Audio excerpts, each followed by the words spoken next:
Llegando a Palas de Rei, nos detendremos para visitar la iglesia de Vilar de Donas. Es una construcción de mitad del siglo XII, originalmente como una iglesia monástica. La fundación del monasterio se atribuye, según la tradición, a unas mujeres representadas en las pinturas góticas de la capilla mayor, aunque documentos históricos declaran que su fundación la hizo Arias Pérez de Monterroso. La edificación está hecha a base de sillares de granito, muy bien escuadrados y ajustados. La triple cabecera del templo posee contrafuertes de sección rectangular que le aportan un aire imponente. Cada uno de los lienzos del ábside central ha recibido un vano alargado y decorado con arquivolta, que luce capiteles con decoración vegetal y columnillas salomónicas, además del ajerezado jaqués que prolonga los abacos y salta por encima de los contrafuertes.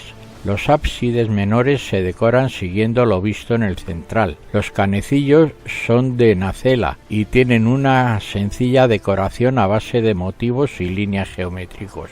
El templo es de nave única. Posee nave crucero a la que abren sus tres ábsides. El transeto tiene una longitud al exterior de 18 metros.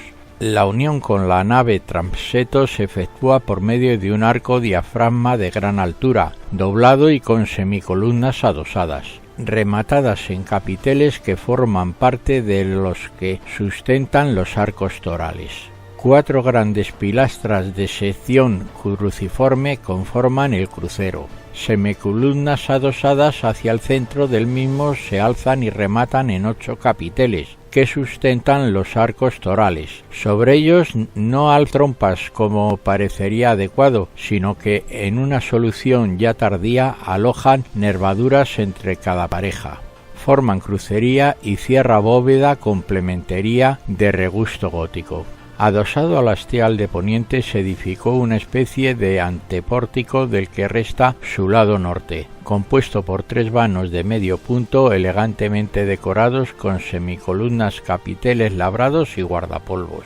5 son las arquivoltas que decoran esta portada. Los motivos son muy elaborados, a base de florones, vegetales, plantas con sus frutos, hojas zigzag y, por supuesto, ajedrezado jaqués.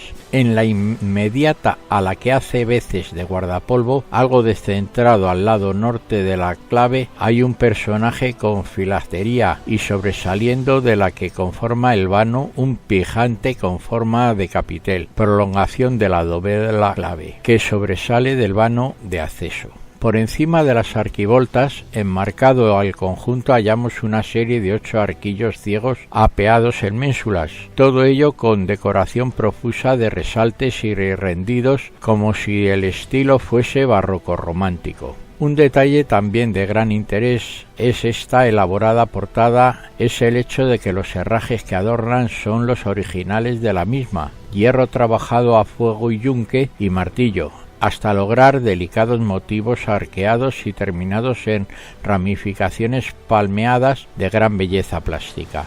La cabecera del templo conserva buena parte de su policromía, de pinturas góticas realizadas para el año santo compostelano de 1434. Junto a diversos pasajes bíblicos podemos hallar retratos probablemente de los comitentes.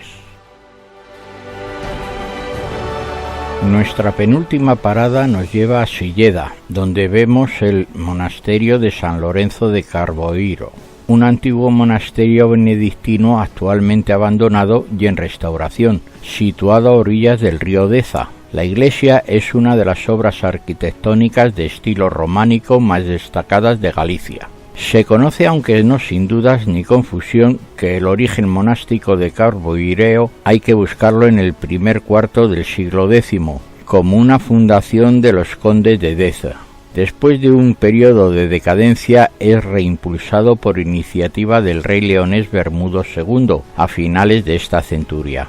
La iglesia de Carboeiro presenta numerosas influencias de la Catedral de Santiago. Entre estas destaca el uso de las nuevas bóvedas de crucería ensayadas en Compostela y la decoración de un portal principal que representa a los ancianos músicos del Apocalipsis, al igual que en el Pórtico de la Gloria. Nos entretendremos para mirar de frente la fachada meridional que se abre a una amplia explanada. Su sólido aspecto románico está remarcado por la serie de contrafuertes que recorren todo el paramento sur, entre los cuales se abren saeteras. En esta fachada se advierte 4 partes diferenciadas: la nave lateral, el crucero, la torre sur y los ábsides. El hastial del crucero está reforzado por 2 contrafuertes entre los que se extiende un alto basamento o plinto escalonado. En él se abre un rosetón y a continuación vemos la base de la torre sur, que contiene la escalera que comunicaba la cripta con la parte superior de la torre. Su parte inferior está recorrida por el mismo plinto escalonado. Para salvar el desnivel del terreno se construyó una cripta que sirviera de plataforma a la cabecera del templo. Exteriormente es como un gran ábside semicircular sin compartición alguna, perforado por 3 saeteras de arco de medio punto con doble derrame. Tras la desamortización de Mendizábal, el monasterio pasó a ser propiedad particular, tiempo en el que perdió la techumbre y sufrió diversos expolios, que provocaron su estado ruinoso en el siglo XX. Desde 1974 se han realizado diversos trabajos de restauración que ha permitido que sea visitable desde el 2006 y que se realicen diversos talleres educativos. Y llegamos a la Catedral de Santiago de Compostela, meta de nuestro viaje y cumbre del románico español. La primera piedra se colocó en el año 1075 por iniciativa de Alfonso VI, rey de León y Castilla, y del obispo de Santiago, Diego Peláez. Desde el principio, la catedral se concibió como una iglesia de peregrinación, de modo que se pudiera dar acogida a un gran número de peregrinos sin por ello interrumpir los oficios de la catedral. De ahí se planteará una iglesia con planta de cruz latina, con un gran crucero y una enorme cabecera con girola. Las puertas laterales del crucero permitían la entrada y salida de fieles que recorrían el deambulatorio hasta llegar a la tumba de Santiago, situada en una cripta bajo el altar mayor, todo ello sin pasar por la nave central ni afectar al culto catedralicio. Del mismo modo, tanto el cuerpo central de la iglesia como el crucero están compuestos por 3 naves para favorecer el flujo incesante de peregrinos. Otro elemento característico de las iglesias de peregrinación que encontramos en Santiago es la tribuna, una galería situada sobre las naves laterales que permitió alojar un mayor número de peregrinos en esta segunda planta abierta a la nave central. La fachada de las platerías es la fachada meridional del crucero y es la única fachada románica que se conserva en la catedral. Se edificó entre 1103 y 1117 y durante los siglos posteriores se le han ido añadiendo elementos procedentes de otros lugares de la catedral. La llamada Puerta Santa o Puerta del Perdón es la más cercana a las escalinatas. Está generalmente cerrada con una reja y se abre solo los años jubilares, el día 31 de diciembre del año anterior. Fue una de las 7 puertas menores y estuvo dedicada a San Pelayo. Sobre esta puerta se pueden ver en unas hornacinas las imágenes de Santiago y sus discípulos Atanasio y Teodoro a su lado. En el cuerpo inferior y a ambos lados de la puerta se colocaron 24 figuras de profetas y apóstoles, incluida la del propio Santiago, que provenían del antiguo coro de piedra del maestro Mateo. En el interior de esta puerta, pasando un pequeño patio, se encuentra la verdadera Puerta Santa, por la que se entra al deambulatorio del ábside del templo.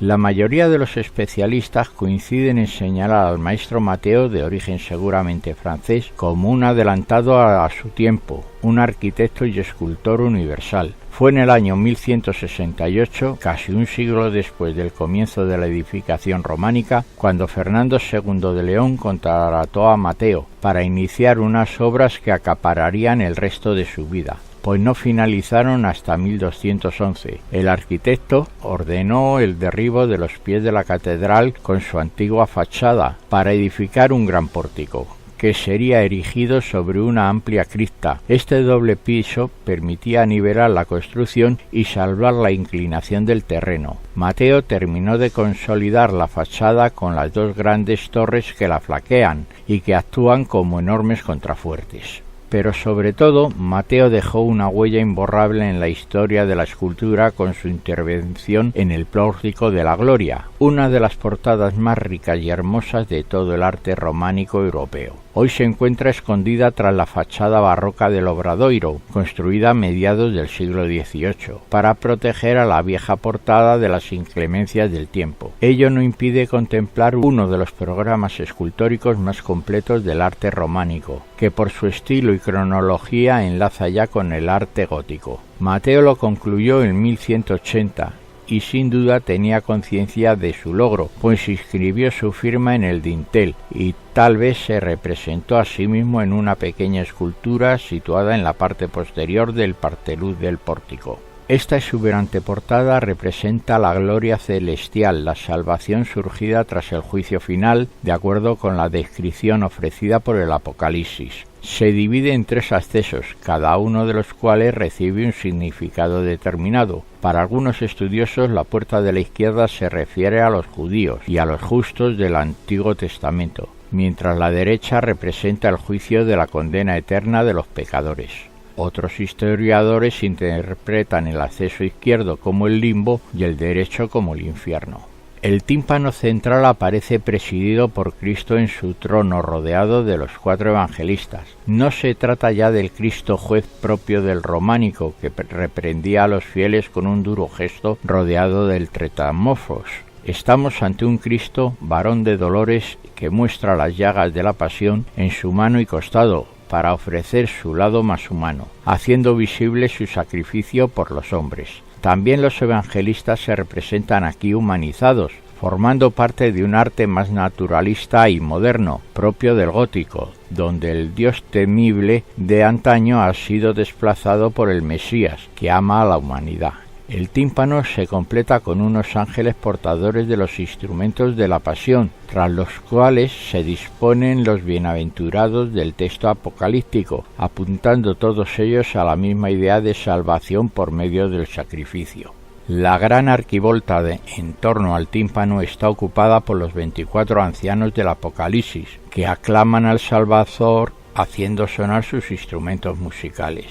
El conjunto de la portada se asienta sobre las estatuas columnas de los profetas y los apóstoles, esculpidos con gran tridimensionalidad en los que constituye una nueva anticipación del estilo gótico. La composición se completa con la imagen destacada de Santiago Apóstol en el parteluz, situado en el centro. Muchos otros relieves y personajes conforman el programa iconográfico de este exuberante pórtico, que destaca por su riqueza de formas y mensajes. La de Mateo no fue la última intervención en la iglesia. Con el paso de los años se realizaron varios ensayos constructivos para ponerla al resguardo de la lluvia, hasta que por fin la fachada del Obradoiro transformó para siempre la silueta de la catedral. Pese a tantas fases constructivas, resulta asombrosa la armonía y la coherencia arquitectónica del edificio. Transitada por innumerables viajeros, víctima de guerras, incendios y revueltas, la Catedral de Santiago de Compostela parece ajena al paso del tiempo y se alza majestuosa siempre que un peregrino llega exhausto y conmovido al Monte do Gozo.